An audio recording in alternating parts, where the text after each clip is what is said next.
Hello guys, once again I am here and you are watching बातों की बात।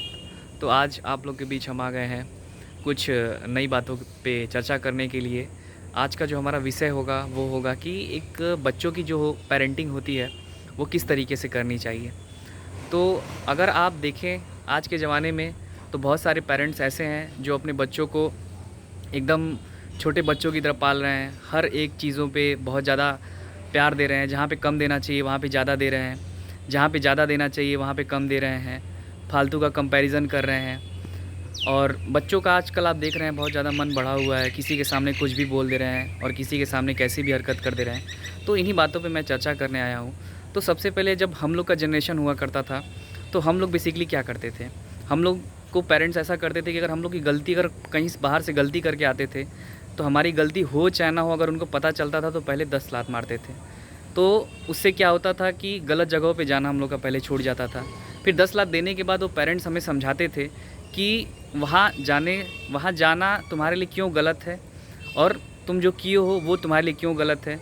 बाद में धीरे धीरे पता चलता है कि नहीं, वो लोग गलत हैं, उनकी सोच गलत है और वो गलत चीज़ें हमें सिखा रहे हैं, तो इसलिए हम मार खाए, इसलिए वो मेरी गलती थी। और आज के पेरेंट्स क्या कर रहे हैं कि बच्चों को घर से बाहर जाने ही नहीं दे रहे हैं। अरे एटलीस्ट आप बच्चों को घर से बाहर जाने दीजिए। बच्चे गलत सही समझें, कुछ धक्का लगे, कुछ कुछ हो उनके साथ। आप यहाँ तक कि बच्चा 5 साल का हो जा रहा है, बच्चा 10 साल का हो जा रहा है, चलिए ठीक है, 3 साल 4 साल तक तो ठीक है। बच्चा स्कूल जाने लग रहा है तो आप स्कूल उसको छोड़ने जा रहे हैं। बच्चा स्कूल से आ रहा है तो बच्चे को स्कूल से लेने जा रहे हैं। तो हमें समझ में नहीं आ रहा है कि आखिर हो क्या रहा है, कि बच्चों को आप छोड़ क्यों नहीं रहे हैं। बच्चों को जब तक छोड़ेंगे नहीं तब तक बच्चे कैसे सीखेंगे कि सेल्फ़ डिपेंडेंसी होती क्या है। बच्चों को धक्का लगेगा, बच्चे साइकिल से गिरेंगे, घर पे आके बताएंगे तो आप उनको काउंसिल करेंगे कि नहीं, ये तुम किस तरीके से चल रहे थे, तुम्हें किस साइड से चलना चाहिए था, तुम्हें किस चीज़ से धक्का लगा। तो ये सब बच्चों को क्या करती है, इम्प्रूवमेंट लाती है कि उन्हें सड़क पे कैसे चलना चाहिए।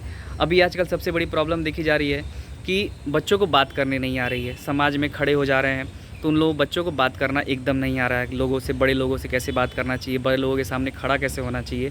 इस सब के मामले में मैं मानता हूँ कि शिशु मंदिर का जो स्कूल था वो बहुत ही बढ़िया था।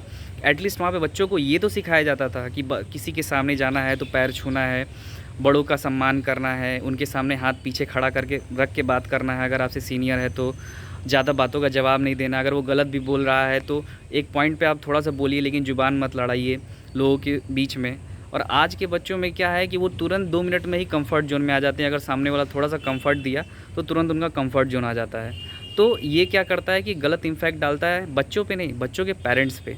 तो पेरेंट्स को बच्चों को ये सिखाना चाहिए कि कोई आए, तुमसे बड़ा है तो उन्हें किस तरीके से बात करना है, किस तरीके से बोलना है। एटलीस्ट आप घर में भी हैं, अकेले हैं तो एक कर सकते हैं, ऐसा माहौल बना सकते हैं कि आपका जब बच्चे के डैडी आ रहे हैं घर में तो उनके सामने कैसे बिहेव करना है। आप खुद अच्छे से बिहेव करिए, वो भी बच्चा सीखेगा।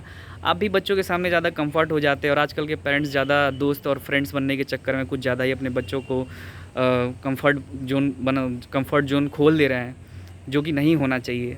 कंफर्ट जोन खुलना चाहिए, लेकिन वो एक समय होता है और एक उम्र होता है। तो मुझे ऐसा लगता है कि बच्चों को हर एक चीज़ के बारे में प्रॉपर समझाइए। कुछ गलत काम कर रहे हैं तो उन्हें एक बार करने दीजिए। धक्का लग जाए तो उनको धक्का लगने के बाद जब घर आए बताएं तो उन्हें पहले मारिए एक बार। मारने के बाद फिर उनको समझाइए कि तुम जो काम किए हो वो गलत क्यों था, फ्यूचर के व्यू से वो गलत क्यों हो सकता था, क्यों तुम्हारे साथ ऐसा किया गया है। और आजकल के पेरेंट्स ऐसा करने से बहुत दूर भाग रहे हैं, बहुत ज़्यादा जिम्मेदारियों से दूर भाग रहे हैं, कुछ करने से दूर भाग रहे हैं, समझाने से दूर भाग रहे हैं, जस्ट बिकॉज़ कि उनके हाथ में बहुत ज़्यादा फ़ोन आ चुका है और बहुत सारे डिवाइसेस आ चुके हैं जिसमें वो बिजी हैं, अपने वर्क कल्चर में बिजी हैं, जिसका फ़ायदा उनके बच्चे उठा रहे हैं। तो जब भी आप बच्चों के साथ सैटरडे संडे मिलता है, जब भी गैदरिंग हो बच्चों के साथ हो, आप बच्चों के साथ पार्क में भी जाइए, खुद भी खेलिए, कुछ चीज़ें उसकी नोटिस करिए, बच्चों के सामने मत बोलिए, घर में लाइए, उसे बताइए कि तुम किस पॉइंट पे गलत थे, किस पॉइंट पे सही थे। तो इससे क्या होता है कि बच्चा धीरे धीरे समझता है कि हाँ, मेरा पेरेंट्स जो है वो सबके सामने नहीं, मुझे अकेले में बुला के मुझे समझाया है क्या गलत है क्या सही है, तो अगली बार से उसको इम्प्लीमेंट करता है। तो इसलिए आप बच्चों को हर एक चीज़ समझाइए। अगर कुछ गलत कर रहे हैं तो एक बार करने दीजिए, करने के बाद फिर उनको समझाएंगे तो जल्दी सुधरेंगे। और किसी भी चीज़ को लेके कंपेयर मत करिए कि तुम उसका बेटा ये कर रहा है तो मेरा बेटा भी, उसका बेटा हेलीकॉप्टर उड़ा रहा है तो मेरा बेटा भी उड़ाएगा।